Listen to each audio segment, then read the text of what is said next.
dumps out on the beach. Dumps out on the beach and Bluetooth enabled with the unmanned truck.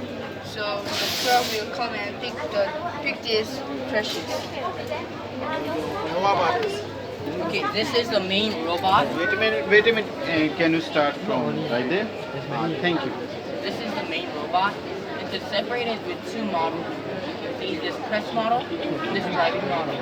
This press model will press the trash on the beach, and the pressed trashes have several steps by shortening its distance. And we use this multi-reduction driving system to pass the move easily. And like you see, we use our tires as tracks so we don't get stuck in the sand.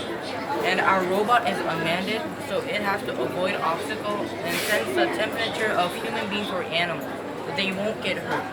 This ultrasonic sensor will detect the obstacle, and this color sensor will sense the temperature of human beings or animals.